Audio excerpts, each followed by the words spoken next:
A, Cham- a Champions League está de volta. E nesse primeiro dia trouxe assim uma loucura, mais de 20 gols em 6 jogos nessa terça-feira. A primeira rodada já começou daquele jeito, né? A gente já teve um 4-4 entre Juve e Dortmund. Vamos falar sobre esse jogo aqui. Com essa estreia da Champions, eu começo um novo quadro aqui no canal, que é a Champions com a Bá.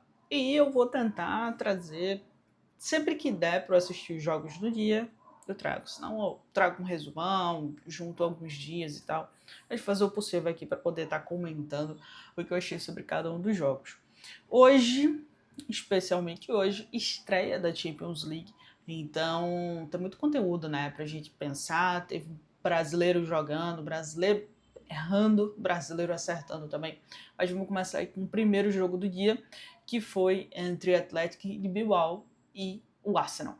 2-0 para o Arsenal. Era um jogo em São Mamés, na casa do Bilbao, em que o Bilbao é muito forte, mas o Bilbao tá sem Nico Williams porque se machucou na data FIFA.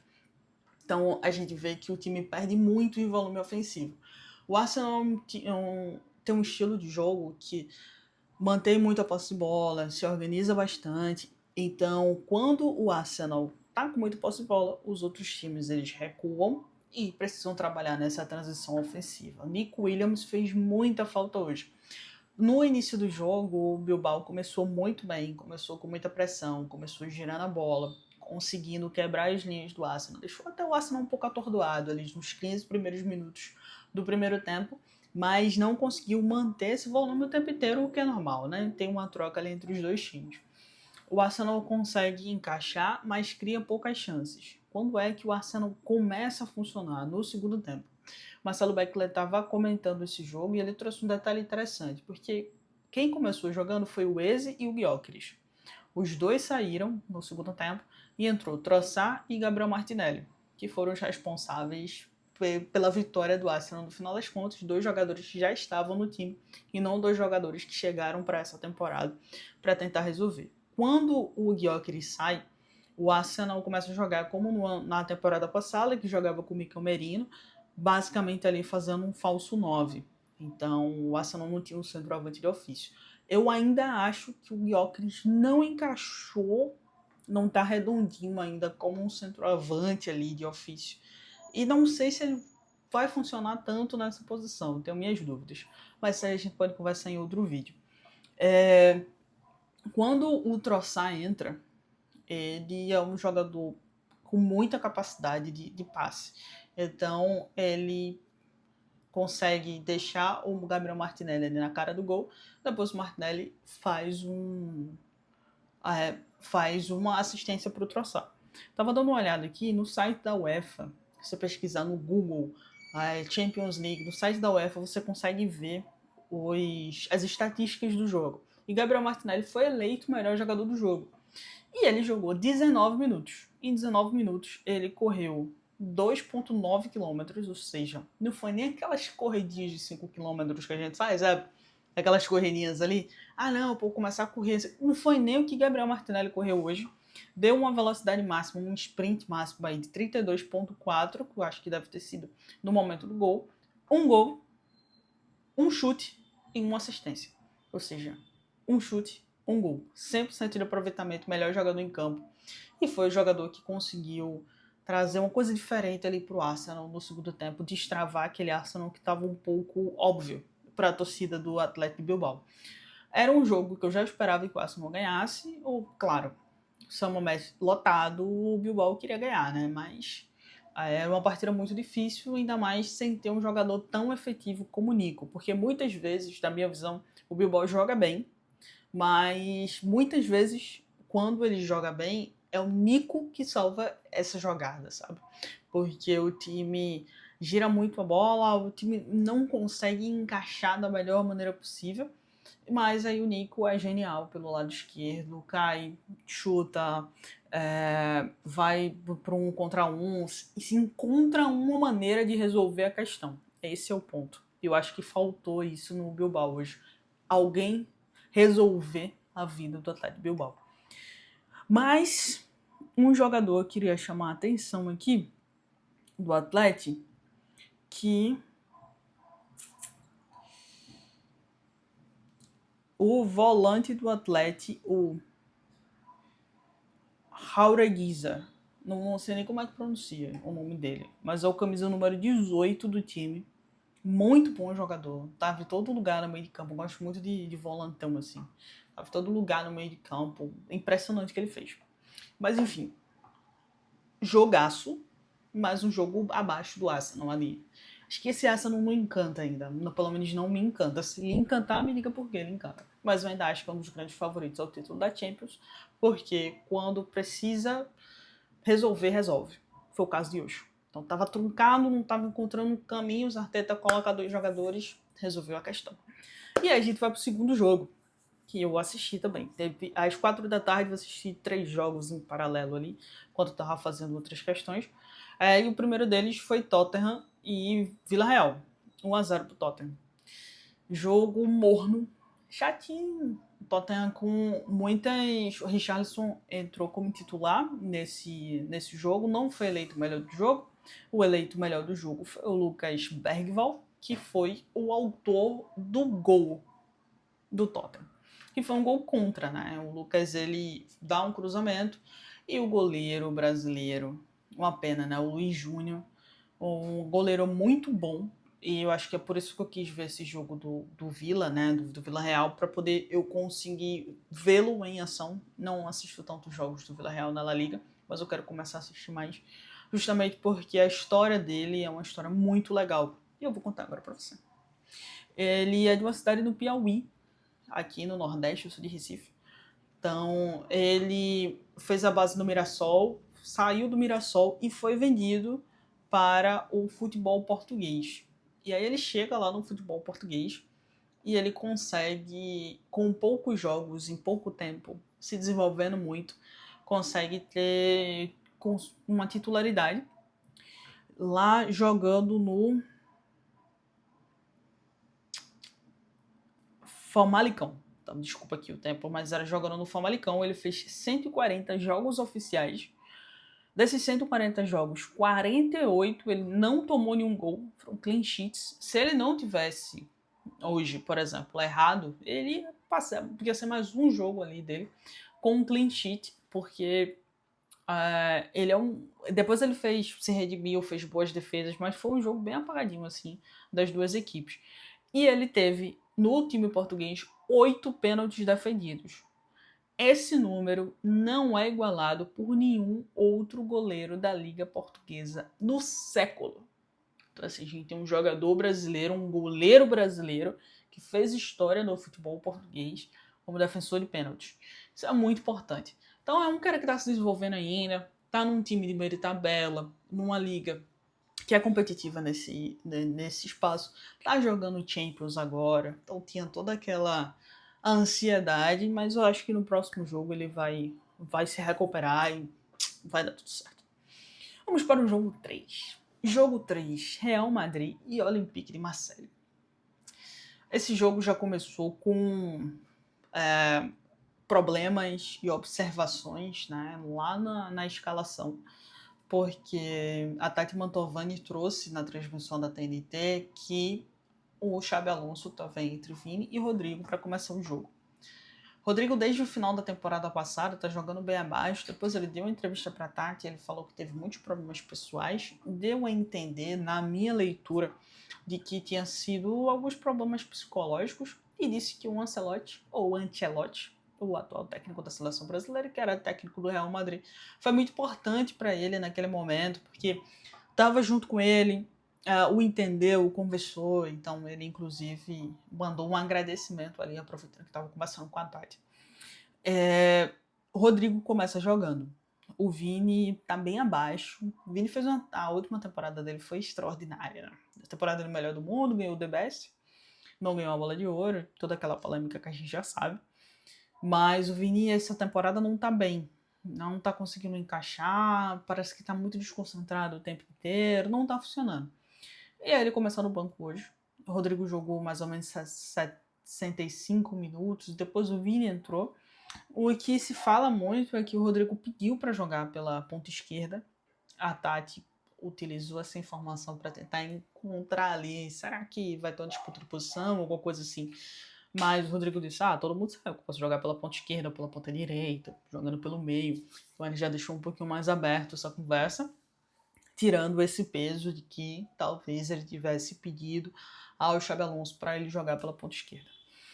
Rodrigo entra bem, joga bem, o Real Madrid começa o jogo bem, e eu acho que talvez a única coisa que eu gosto desse Real Madrid do Xabi Alonso, que eu acho que ainda não tem uma cara muito de Xabi Alonso, eu acho que ele ainda está muito desorganizado, é a pressão muito alta e o perde pressiona. Então, os jogadores de frente estão sempre fazendo uma pressão ali em cima do goleiro, uma pressão na primeira linha. Eu acho que isso é excelente, eu acho que eles conseguem manter isso durante grande parte do jogo. E também ali no meio com o Tchouaméni e com o Valverde, o perde pressiona quando a bola entra no segundo terço, né? Na parte central do campo. Os dois jogadores conseguem recuperar essa bola muito rápido. Um destaque que eu trago desse Real Madrid é o Álvaro Carreras. É um jogador espanhol que era do Manchester United, jogou no Benfica e chegou no Real Madrid essa temporada e parece que sempre esteve no Real Madrid. É impressionante como ele joga bem, impressionante como ele consegue imprimir velocidade, como ele consegue pressionar, como ele é bom de passe, como ele entendeu a ofensividade que o Xabi Alonso precisa. E, assim, fenomenal o Álvaro Carreiras. Eu realmente fiquei... Álvaro Carreira. Eu fiquei muito impressionada com o que ele faz. E olha que eu torço por Barcelona, mas não é sobre torcida. Tá? Falando sobre o jogo especialmente, os dois pênaltis, o pênalti do Rodrigo, eu acho que o Rodrigo forçou um pouquinho, mas ok, pênalti. Mas o segundo pênalti eu acho que não foi pênalti. Eu acho que foi um movimento ali que foi mais de interpretação, realmente. Não acho que foi pênalti. Eu acho que no segundo tempo, inclusive, o Real Madrid caiu muito de rendimento. Então, foi um Real Madrid no primeiro tempo, foi um Real Madrid no segundo, mas tem um jogador que desde o ano passado, desde a temporada passada, se mantém muito estável, que é o Mbappé. O Mbappé teve um começo conturbado ali de adaptação, depois que adaptou, parece que ele sempre esteve do time. Impressionante como ele consegue se organizar bem, como ele consegue pressionar e como ele é efetivo, né? Tomou para si também algumas questões, como por exemplo as bolas paradas, então as bolas paradas são dele, né? Penalidades principalmente. Então ele fez os 2 gols de hoje, foi eleito o homem do jogo e é o jogador mais importante do Real Madrid nessa temporada. Fico triste pelos brasileiros, porque os dois brasileiros que foram tão importantes em outras Champions para o Real Madrid não estão se encontrando. O Rodrigo hoje fez uma partida boa no primeiro tempo, no segundo tempo caiu muito rápido. Vini não entra bem também. E aí agora a gente entender cenas dos próximos capítulos. Mas esse Real Madrid, se ele encaixar, ele vai ser um time excelente, tem um banco muito bom, consegue trocar boas peças, mas me parece um pouco desconectado. Eu acho que eu ainda não consigo sentir tanta confiança nesse trabalho de Xabi Alonso. Eu acho que está muito no começo ainda, mas tem outros trabalhos que já no começo a gente consegue ter uma ideia do que poderia vir, né? Eu acho que esse trabalho de Xabi Alonso ainda não consegui ter essa noção muito clara. E por último, mas não menos importante, talvez o mais importante, porque está no título desse vídeo, que é o jogo entre Juve e Borussia Dortmund. Pelo amor de Deus. Primeiro dia de Champions League. Primeiro dia de Champions. A gente já teve, assim, um jogaço, um absurdo. A Juve... o primeiro tempo desse jogo foi bem morninho, né? Foi sem graça, parece que os dois times estavam se estudando bastante, os 15 primeiros minutos, 20 primeiros minutos, depois eles conseguiram imprimir um pouco mais de ritmo, mas o segundo tempo, com uma partidaça do ADM, que não foi eleito o homem do jogo, mas que na minha visão poderia ter sido. O homem do jogo desse jogo foi Vlahovic, que também foi assim, não tinha o que fazer. Surreal o que ele fez. Foi um jogo de lá e cá, um jogo de muita pressão, um jogo de dois times que estavam defendendo bem, um jogo de dois times que estavam atacando bem, fizeram gols de maneiras diferentes, então não foram todos os gols de bola parada, não foram todos os gols de cabeceio, foram gols de maneiras diferentes, o que mostra a versatilidade que esses dois times têm. O Borussia Dortmund, que 2 temporadas atrás chegou na final, né, da Champions. Então, o Borussia jogou contra o Real Madrid na final da Champions, perdeu, mas chegou. Então, é um time que pela terceira temporada, pelo menos, de segunda temporada depois que foi para a final, mas terceira temporada seguida aí tá se mantendo muito competitivo contra uma Juve que na temporada passada foi mais ou menos, e essa temporada veio de um jogaço no fim de semana contra a Inter, e aí agora com outro jogaço no meio da semana, agora contra o Borussia Dortmund. Então é uma Inter é uma Juve que me traz boas sensações para essa temporada, de que vai fazer jogos épicos. É impressionante também a consistência e o jogo que fez Ian Couto, né? O brasileiro que jogou no Girona e aí chegou no Dortmund na temporada passada, se não me falha a memória. Tava indo um pouquinho tímido, encaixou bem no time, ganhou titularidade e já primeiro jogo da Champions consegue já fazer um gol, fez uma partida excelente, muito boa ofensivamente, muito boa defensivamente. E eu acho que os próximos jogos que tiver Juve ou Dortmund, a gente vai ter aí quem não desiste até o último minuto. Acho que essa é a tônica do jogo, sabe? Porque a Juve, ela tenta até o último minuto, ela consegue o gol de empate no último minuto, com revisão do VAR, depois acaba o jogo basicamente. Então, foram 2 times que não desistiram. E isso é lindo. Isso é futebol. E falando em 2 zebras, só pra gente acabar aqui esse vídeo, que já está longo demais, provavelmente. Não sei a minutagem. Mas PSV e Benfica perdendo dentro de casa, hein?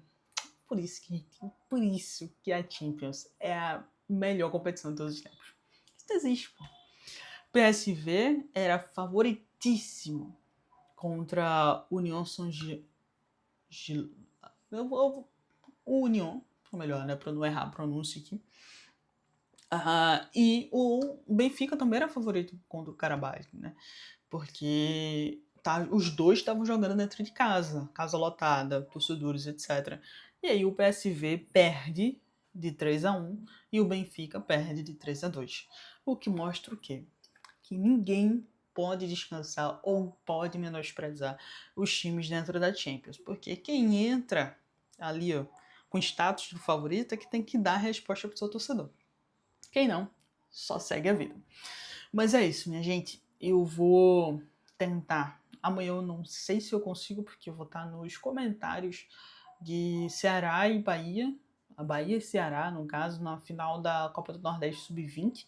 Então talvez amanhã eu não consiga trazer vídeo, mas com certeza na quinta-feira eu falo sobre o jogo do Barcelona. Estou bem ansiosa, bem animada também. Primeira semana de Champions. Eu quero saber de vocês. E aí, o que vocês acharam? Quais foram os jogos que vocês viram? Essa virada absurda. Enfim, me contem. Fechado? Um cheiro.